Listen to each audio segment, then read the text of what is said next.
Assalamualaikum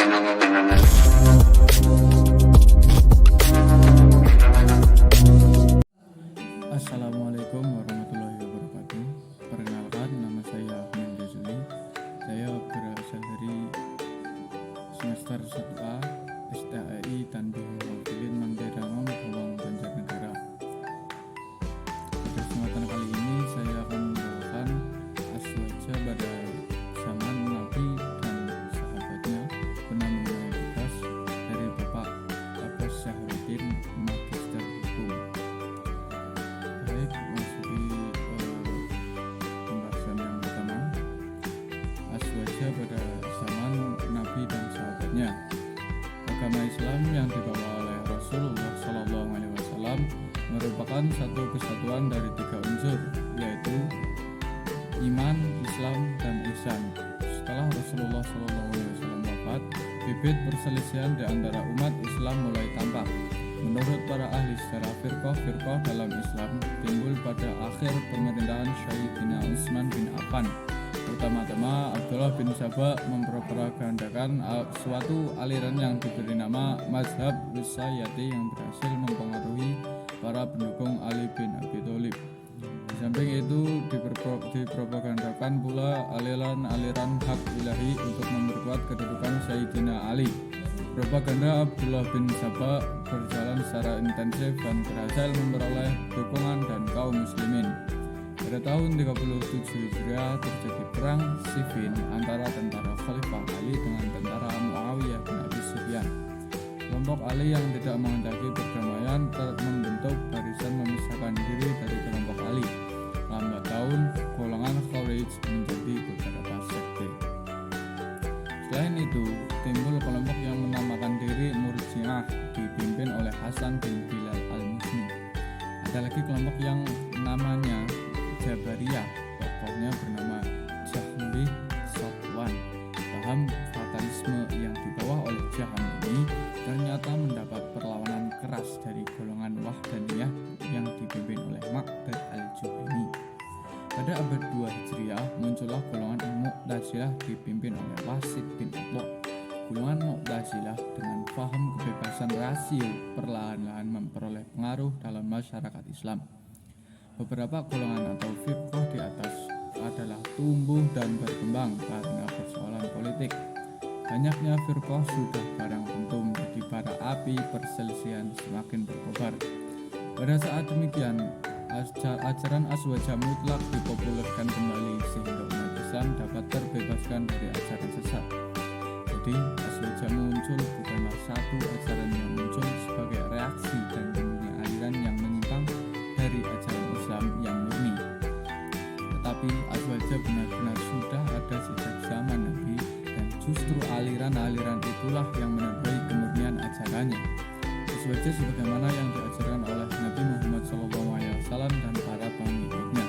Di dalam buku Bughyatul Mustarsyidin karangan Mufti Syekh Syed Abdurrahman bin Muhammad bin Husain bin Umar bahwa ada 72 firqah yang sesat bertumbuh pada 7 firqah, yaitu faham Syiah. Yang pertama, kaum yang berlebih-lebihan memuja Sayyidina Ali bin Abi Thalib.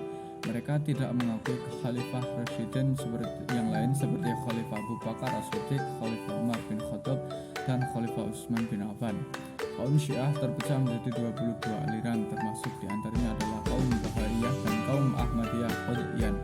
Yang kedua yaitu faham Khawarij, yaitu kaum-kaum yang berlebih-lebihan membenci Sayyidina Ali bin Abi Thalib. Bahkan diantaranya ada yang mengkafirkan Sayyidina Ali. Firqah ini berfatwa bahwa orang-orang yang berbuat dosa besar menjadi kafir. Kaum Khawarij terpecah menjadi 20 aliran. Yang selanjutnya faham Mu'tazilah, yaitu kaum yang berpaham bahwa Tuhan tidak mempunyai sifat, bahwa manusia membuat pekerjaannya sendiri, Tuhan tidak bisa dilihat dengan mata dalam surga, orang yang mengerjakan dosa besar diletakkan di antara dua tempat, dan Mi'raj Nabi Muhammad SAW hanya dengan roh saja dan lain-lain. Kaum Mu'tazilah terpecah menjadi 20 aliran, termasuk diantaranya adalah kaum Qadariyah. Yang selanjutnya ialah paham Murji'ah, yaitu kaum yang memfatwakan bahwa membuat maksiat atau kedurhakaan ketakwaan, tidak memberi mudarat jika sudah beriman. Sebaliknya, membuat kebaikan dan kebajikan tidak bermanfaat jika kafir. Kaum ini terpecah menjadi 5 aliran. Yang selanjutnya yaitu paham Najariyah, yaitu kaum yang memfatwakan bahwa perbuatan manusia adalah makhluk, yaitu dijadikan Tuhan. Tetapi mereka berpendapat bahwa sifat Tuhan tidak ada. Kaum Najariyah terpecah menjadi 3 aliran. Yang selanjutnya yaitu paham Jabariyah, yaitu kaum yang memfatwakan bahwa manusia majbur, artinya tidak berdaya apa-apa, kasab atau usaha tidak ada sama sekali. Kaum ini hanya satu aliran. Yang selanjutnya paham musyabbihah, yaitu kaum yang memfatwakan bahwa ada keserupaan Tuhan dengan manusia, misalnya bertangan, berkaki, duduk di kursi, naik dan turun tangga dan lain-lain. Kaum ini hanya satu aliran saja. Kaum Ibnu Taimiyah termasuk dalam golongan ini, dan kaum Wahabi adalah termasuk kaum pelaksana dari paham Ibnu Taimiyah. Sebagai reaksi dari timbulnya firqah-firqah yang sesat tadi, maka pada akhir abad ketiga Hijriyah muncullah golongan yang bernama Ahlus Sunnah wal Jamaah yang dipelopori oleh 2 orang ulama besar dalam usuluddin, yaitu Syekh Abu Hasan Ali Al-Asy'ari dan Syekh Abu Mansur Al-Maturidi. Perkataan Ahlus Sunnah wal Jamaah kadang-kadang dipendekkan menjadi Ahlus Sunnah saja atau Sunni saja, dan kadang-kadang disebut Asy'ari atau Asy'ariyah, dikaitkan kepada guru besarnya yang pertama, yaitu Abu Hasan Ali Al-Asy'ari. Ahlus Sunnah wal Jamaah berarti kaum atau golongan yang menganut serta mengamalkan ajaran Islam yang murni sesuai ajaran Rasulullah SAW dan para sahabatnya. Iktikad Nabi dan sahabat-sahabat itu telah terdapat dalam Al-Quran dan dalam Sunnah Rasul secara terpencar-pencar, belum tersusun rapi dan teratur, kemudian dikumpulkan dan dirumuskan dengan rapi oleh seorang ulama usuluddin yang besar, yaitu Syekh Abu Hasan Ali Al-Asy'ari. Karena itu ada orang yang memberi nama kepada kaum Ahlus Sunnah wal Jamaah dengan kaum Asy'ariyah.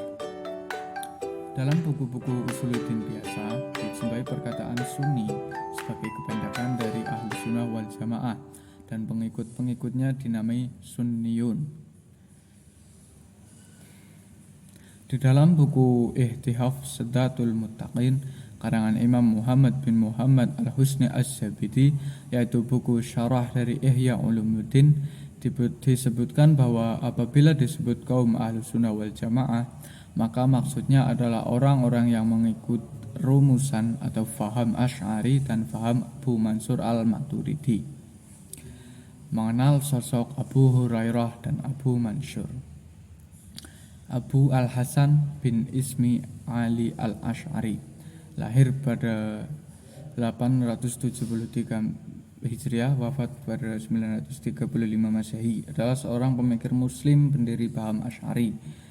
Latar belakang Abu Hasan, namanya Abu Al-Hasan Ali bin Ismail Al-Asy'ari, keturunan dari Abu Musa Al-Asy'ari, salah seorang perantara dalam sengketa antara Ali Abi Thalib dan Muawiyah. Al-Asy'ari lahir di Basra, namun sebagian besar hidupnya di Baghdad. Pada waktu kecil ia berguru pada seorang Mu'tazilah terkenal, yaitu Al-Jubai, mempelajari ajaran-ajaran Mu'tazilah dan mendalaminya. Aliran ini diikutinya terus sampai berusia 40 tahun dan tidak sedikit dari hidupnya digunakan untuk mengarang buku-buku kemu'tazilahan. Namun pada tahun 1900 dia mengumumkan keluar dari paham Mu'tazilah. Ya, sekian materi yang dapat saya sampaikan. Apabila ada tutur kata yang kurang berkenan, mohon maaf. Wassalamualaikum warahmatullahi wabarakatuh.